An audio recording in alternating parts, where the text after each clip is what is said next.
Captain Sarah Chen stood on the bridge of the exploration vessel Horizon's Edge, her dark eyes fixed on the massive alien structure slowly rotating in the view screen. The thing was beautiful in its impossibility. A space station the size of a small moon, covered in spiraling towers and geometric patterns that hurt to look at directly. "Ma'am," Lieutenant Rodriguez called from the communication station, his voice tight with nervous excitement. "We're receiving a transmission. It's in English." Sarah raised an eyebrow. "English? How is that possible?" "Unknown, Captain. But the message is clear.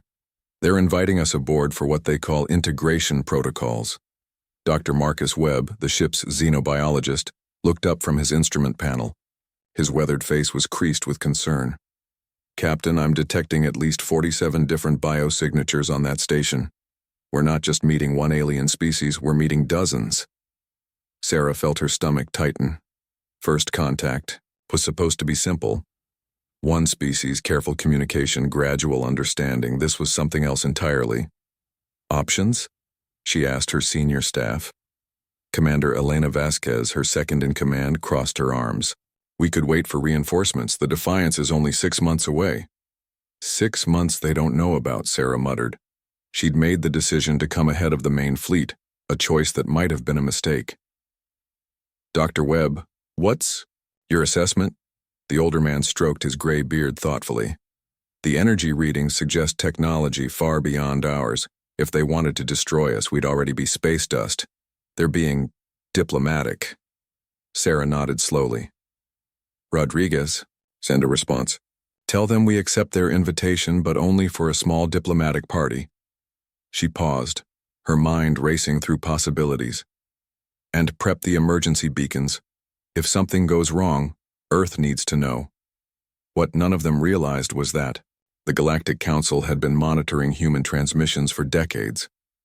They knew about Earth's wars, but they'd misunderstood them completely. To the Council, the fact that humans spoke constantly about wanting peace, about war being terrible, about the need for diplomatic solutions, this meant humans were naturally pacifist. They had no idea that humans talked about peace precisely because they were so devastatingly good at war.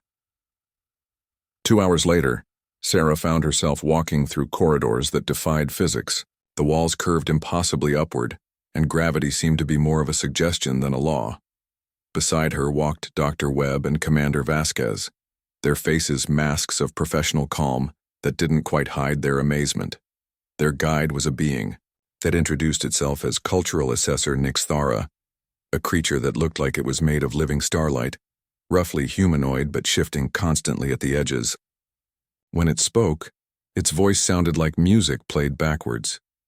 "Your species intrigues us humans," Nixthara said as they walked. "Our preliminary studies suggest you are wonderfully peaceful. No active conflicts, constant discussions of diplomatic solutions, a clear preference for negotiation over violence." Sarah exchanged a quick glance with her companions.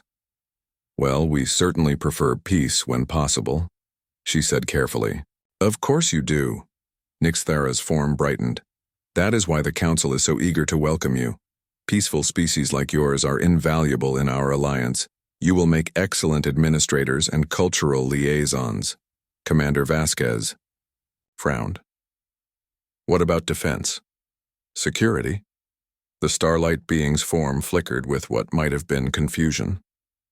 "Defense? But why would a peaceful species need to concern itself with such matters? We have not had a war in the Council territories for over 3,000 years." Dr. Webb leaned forward. 3,000 years? How is that possible?" "Simple," Nixthara replied. "We only allow peaceful species to join. Warlike races are discouraged from contact." They entered a vast amphitheater where hundreds of beings sat in floating pods or on crystalline perches. Sarah recognized the setup immediately. It was a court, or maybe an interrogation chamber. "Welcome, humans," a voice boomed from every direction at once. "I am Prime Arbitrator Zethkar. Please tell us about your species' relationship with conflict." Sarah felt a chill run down her spine. Something about this felt like a test, one where the wrong answer might have consequences far beyond their small diplomatic party. But what was the right answer? And more importantly, what were they really being asked? The questioning went on for hours. Sarah found herself describing human history in the most diplomatic terms possible, emphasizing peacekeeping efforts, international law, and humanitarian missions. She spoke about the United Nations, about peace, treaties, about humanity's constant struggle to move beyond conflict. What she didn't mention was that every peace treaty was written in the aftermath of a war, that every humanitarian mission was backed by the implicit threat of military intervention, that human peacekeeping often involved very sophisticated forms of warfare. The council members listened with growing satisfaction. Here was a species that had clearly evolved beyond the crude barbarism of physical conflict. They spoke of war as something terrible to be avoided. Clearly they had moved past such primitive thinking. Ambassador Zethkar made notes on his biotech tablet. This would be an easy integration. Humans would fit perfectly into the council's academic and administrative sectors. Perhaps they could be trained as cultural mediators or resource managers.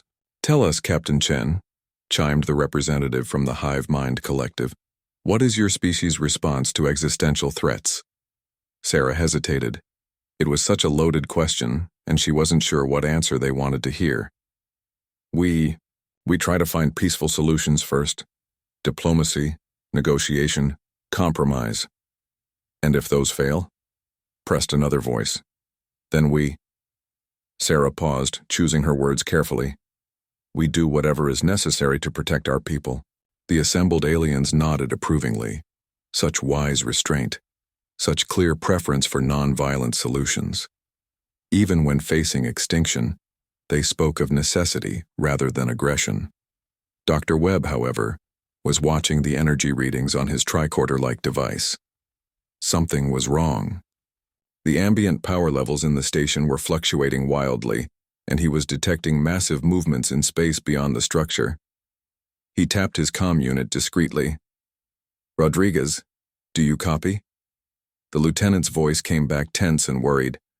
"Dr. Webb, we've got a problem. Long-range sensors are picking up a massive fleet approaching this position. ETA approximately 6 hours." Webb's blood went cold. "Can you identify them?" "Negative. But whatever they are, they're not part of this council." "And Captain, their ships are armed, heavily armed." Webb looked at Sarah, catching her eye and tapping his comm device. She nodded almost imperceptibly. She'd heard. "Prime Arbitrator," Sarah said, interrupting a long-winded question about human agricultural practices. "I'm curious about your security arrangements. This is clearly an important facility." Zethkar's 4 eyes blinked in sequence. "Security? We have standard monitoring systems, of course, but we have not needed actual defensive measures for millennia. What if someone attacked this station?" The chamber fell silent. The question was so alien to the council members that several of them had difficulty processing it. Attacked? Nixthera's form flickered rapidly. But why would anyone attack a diplomatic facility? Who would do such a thing? Sarah felt her warrior instincts kicking in. These beings weren't just peaceful, they were defenseless. They had created a utopian society by excluding anyone capable of violence, but that only worked as long as everyone played by their rules. What happened when someone didn't? "Captain," Dr. Webb said quietly, "I think we're about to find out." Alarms began blaring throughout the station. The gentle, musical tones that had welcomed them were replaced by harsh, discordant sounds that made Sarah's teeth ache. Nixthera's form began flickering wildly, cycling through colors Sarah didn't have names for. "Unknown vessels approaching," announced a mechanical voice. "Requesting identification. Approaching vessels, please respond." Sarah grabbed her communicator. "Rodriguez, what's the situation?" "Captain, you need to get back here now. That fleet, they're not responding to any communications and their weapons are powering up. Whatever's coming, it's not here to talk." Prime Arbitrator Zethkar was spinning in place, his ceremonial robes tangling around his multiple limbs. "I don't understand. Our diplomatic codes should grant us immunity. Everyone in this galaxy knows the Council territories are neutral." Sarah looked around the chamber at the panic spreading among the alien diplomats. Some were trying to access communication systems that seemed to be failing. Others were simply staring in shock at displays showing the approaching fleet. These beings had forgotten how to fight. Maybe they'd never known how. But Sarah Chen was human, and humans had never forgotten. "Commander Vasquez," she said, her voice taking on the crisp authority of a military officer. "Get back to the ship, begin emergency protocols. Captain, we can't abandon the station. There are thousands of beings here. We're not abandoning anyone." Sarah's eyes hardened. "We're going to defend them." The council members closest to them stopped their panicking to stare. Defend? How could 3 humans defend a massive station when the council's own technology couldn't? They were about to learn something about humanity that their cultural assessments had completely missed. Humans weren't afraid of war. They were afraid of what they became when they waged it. The attacking fleet dropped out of hyperspace like a spreading plague across the stars. Sarah counted at least 200 ships, each one bristling with weapon systems that made her stomach turn. These weren't exploration vessels or even military ships. They were planet killers. "Rodriguez, status report," she barked into her comm as she ran through the station's corridors, followed by a growing crowd of bewildered aliens. "Captain, we've identified the attackers. They call themselves the Devourers. Our database has some references. They're a machine intelligence that consumes entire star systems for raw materials." Sarah's blood ran cold. Machine intelligence. That meant no negotiation, no mercy, no possibility of communication. They had probably already calculated the exact value of every atom in this system. How long until they reach firing range? 18 minutes, Captain. Dr. Webb was consulting his instruments while jogging to keep up. "Sarah, this station's defensive capabilities are essentially zero. They have some kind of energy shields, but they're designed to deflect space debris, not military-grade weapons." Behind them, Prime Arbitrator Zethkar was struggling to keep pace on his multiple legs. "Captain Chen, surely there must be some diplomatic solution. These Devourers, have they stated their demands?" Sarah stopped so suddenly that the alien nearly collided with her. "Ambassador, they're not here to negotiate. They're here to strip mine this entire system, starting with this station. Everyone on board will be killed. Not because the Devourers hate you, but because you're made of useful atoms." The concept seemed to break something in Zethkar's mind. In his 3,000-year-old experience, every conflict had a solution. Every aggressor could be negotiated with, compensated, or integrated into the peaceful alliance.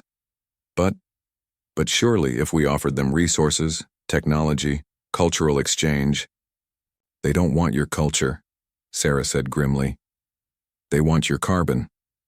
Commander Vasquez's voice crackled through the comm. "Captain, I'm back on the horizon's edge. Rodriguez has the engines warming up." "Belay that order," Sarah said.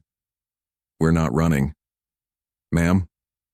Sarah looked around at the hundreds of alien beings crowding the corridor. They were all staring at her with something between hope and confusion.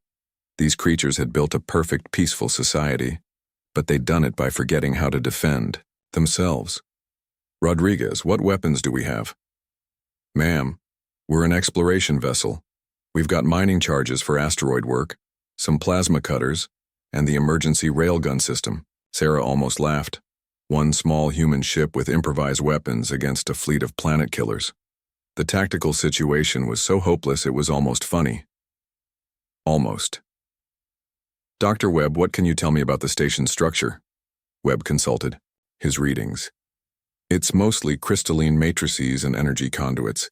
Very sophisticated but not designed for combat. However," he paused, his scientific mind working through possibilities.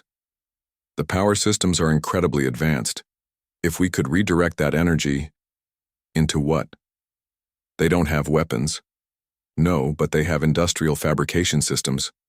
Matter converters, molecular assemblers, gravity manipulators." Webb's eyes lit up. "Sarah, with the right modifications, this station could become a weapon." Nixthera's form flickered with alarm. "Weapon? But we are a peaceful species. We do not build weapons," Sarah turned to face the assembled aliens. Then you're going to die, all of you, in about 15 minutes. The blunt statement sent a shockwave through the crowd. Several of the more delicate species began making sounds that Sarah's translator couldn't interpret, but she was pretty sure they were expressing terror. However, she continued, you have something the Devourers don't expect. What? Zethkar asked desperately. Sarah smiled, and for the first time since boarding the station, she looked like what she really was, not just an explorer, but a predator. You have humans, she tapped her comm. Rodriguez, Vasquez, get over here with every piece of equipment we have. We're going to teach our new friends something their peaceful alliance never learned. What's that, Captain? How to fight for their lives. The next 12 minutes were chaos. Sarah found herself commanding a mixed group of humans and aliens in a desperate attempt to weaponize a space station that had never been designed for combat. Dr. Webb worked frantically with the Crystalline Collective's engineers, rerouting power systems and converting manufacturing equipment into improvised weapons. Rodriguez and Vasquez arrived with cases of human technology, most of it primitive by the station's standards, but designed with a crucial difference. Human technology was built by a species that never forgot it might need to fight. Captain, called out Nixthera, the Devourers are attempting communication. On the main display, a mechanical voice spoke in perfect, emotionless translation. Attention organic entities. You will be converted to useful materials in approximately 4 minutes. Resistance is futile and will only delay the inevitable. Sarah looked around at the aliens staring at the screen in horror. Well? She asked. What's your answer? Prime Arbitrator Zethkar straightened to his full height, his 4 eyes blazing with an emotion his species had almost forgotten. Our answer, Captain Chen, is whatever you recommend. Sarah's smile was sharp as a blade. Then our answer is, come and take us. She turned to her makeshift crew. All stations prepare for combat. Let's show them what happens when you threaten a human ship. But more importantly, she thought as she watched the alien diplomats taking positions at improvised weapon stations, let's show the galaxy what happens when you give peaceful species a reason to fight. The Devourers were about to learn that the most dangerous beings in the universe aren't those who love war. They're those who hate it enough to be good at it. The first Devourer attack hit the station's shields with the force of a collapsing star. The entire structure shuddered, crystalline surfaces cracking and reforming as energy systems overloaded and rerouted. Sarah felt the deck plates vibrate through her boots as she stood in what had become an improvised command center. Shields down to 60%, reported a Vorthak engineer, his multiple arms dancing across alien control surfaces. Return fire, Sarah ordered. The station's newly converted manufacturing bays erupted with energy. Dr. Webb's hasty modifications had turned matter converters into particle cannons and molecular assemblers into guided missile systems. It wasn't elegant, but it was effective. 3 Devourer ships exploded in brilliant flashes of light. Impossible, whispered Zethkar. We destroyed them? But how? Sarah was watching the tactical display with grim satisfaction. Because you built your manufacturing systems to create anything from raw materials. We just taught them to create explosions. But the victory was short-lived. The Devourers adapted quickly, their remaining ships spreading out and beginning a coordinated bombardment. More importantly, Sarah could see their tactics shifting. They had initially approached the station as if it were defenseless. Now they were treating it as a legitimate threat. Captain, Rodriguez called from his position at the communications array, I'm detecting massive energy buildup from the Devourer flagship. Whatever they're charging, it's big. Dr. Webb looked up from his instrument panel, his face pale. Sarah, if they target the station's main power core, the whole thing goes up, Sarah finished, taking out everyone aboard and probably damaging half the system. She thought quickly, her military training running through options. How many ships in their fleet? 187 remaining, replied the Crystalline Collective's tactical specialist, its translucent form pulsing with stress patterns. Sarah did the math. 1 human exploration ship and a hastily armed space station against nearly 200 dedicated warships. The tactical situation was hopeless. which meant it was time for the kind of strategy that only humans would consider. Rodriguez prepped the horizon's edge for ramming speed. The silence that followed was deafening. Even in the middle of a battle, every being in the command center turned to stare at her. "Captain," Commander Vasquez said carefully, "did you just order us to ram a ship the size of a small city?" "Not ram," Sarah corrected. "Deliver. Dr. Webb, how many of those mining charges do we have left?" 47, but Captain, they're not designed for use against military targets." Sarah's smile was terrifying in its simplicity. "They're not designed for use against military targets by humans. There's a difference." She turned to address the aliens in the command center. "I need you to understand something. What I'm about to do goes against everything your peaceful society has taught you, but it's what humans do when there's no other choice." Nixthara's form was flickering rapidly. "What are you planning?" "I'm going to fly my ship directly into the middle of their fleet and detonate every explosive we have." Sarah's voice was calm, matter-of-fact. "It won't destroy all of them, but it'll disrupt their formation and give the station a chance to target their flagship." "That's suicide," breathed Zethkar. "Maybe," Sarah admitted, "but it's also victory. The question is, are you willing to do what needs to be done while I'm buying you time?" The aliens looked at each other, something passing between them that their translators couldn't capture. These beings had spent millennia building a society based on cooperation, understanding, and peaceful coexistence. Now they were being asked to become weapons. The Crystalline Collective's representative chimed softly. "What do you need us to do?" Sarah felt a fierce pride surge through her. "I need you to forget everything you've learned about being peaceful, and remember what it means to protect the people you care about." She activated the station-wide comm system. "All stations, this is Captain Chen. In approximately 3 minutes, the horizon's edge will engage the enemy fleet at close range. When you see the explosions, I want every weapon system we've created to target the Devourer flagship. Don't stop firing until either it's destroyed or we are." She paused, looking around at the faces of beings from dozens of worlds, all of them terrified but determined. "Today, you stop being victims. Today, you become warriors." The next few minutes blurred together in a symphony of violence and desperate courage. Sarah piloted the horizon's edge directly into the heart of the Devourer fleet, her small ship weaving between massive warships that turned their weapons toward this unexpected threat.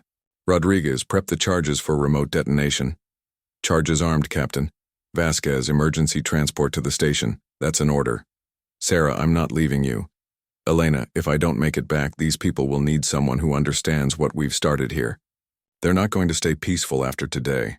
Someone needs to help them figure out what they're becoming." Commander Vasquez looked at her for a long moment, then nodded. "It's been an honor, Captain." Sarah smiled as her friend and crew dematerialized in the transporter beam. Now it was just her ship, and the largest fleet of killer machines the galaxy had ever seen. "Horizon's edge to station," she said into her comm. "Beginning attack run. When you see the fireworks, light them up." She pushed the throttle forward, diving toward the Devourer flagship like a hawk dropping on prey. And in that moment, every peaceful species watching from the station understood something fundamental about humans that the Galactic Council had missed. Humans weren't afraid of dying in war. They were afraid of living without fighting for what mattered. The explosion, when it came, lit up half the system. Epilogue. The New Understanding. 6 months later, the Galactic Council chambers looked very different. The gentle musical tones had been replaced by more urgent harmonics. The floating discussion pods now included tactical displays, and in the center of the great amphitheater, a new seat had been added, one designed for humans. Captain Elena Vasquez sat in that chair, wearing the uniform of the newly created Galactic Defense Force. Beside her stood Dr. Webb, now bearing the title of Strategic Weapons Advisor, and Lieutenant Rodriguez, who had become the first human instructor at the Council's new military academy. "The Devourers have been completely eliminated," she reported to the assembled delegates. "The final hunting party was tracked down and destroyed in the Rigel system last week. Prime Arbitrator Zethkar, his ceremonial robes now including tactical armor plating, nodded gravely. and our defensive capabilities. Every council world now has a protection fleet. Every station has weapons. Every peaceful species has learned what Captain Chen taught us. Sometimes the only way to preserve peace is to be prepared for war. Nixthera's form had stabilized into something more solid, more focused than before. The human's sacrifice has changed us all. But some of us wonder, have we lost something essential about ourselves? Dr. Webb stepped forward. With respect, Ambassador, you haven't lost anything. You've just remembered something you forgot. The capacity to defend. What you love isn't the opposite of peace, it's the foundation of it. On the main display, a holographic image appeared. Captain Sarah Chen's face frozen in the moment before her final mission. Below it, words in 100 different languages. Sarah Chen, who taught us that the strongest warriors are those who fight for peace.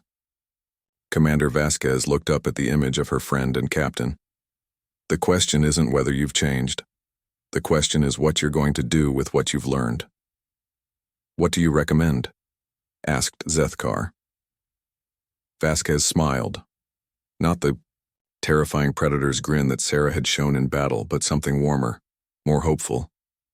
I recommend you remember that humans aren't unique in having the capacity for both peace and war. Every species does. The trick is knowing when to use which. She stood, addressing the entire assembly. Captain Chen didn't die to make you into killers. She died to make sure you'd never be victims again. There's a difference. In the months that followed, that difference would reshape the galaxy.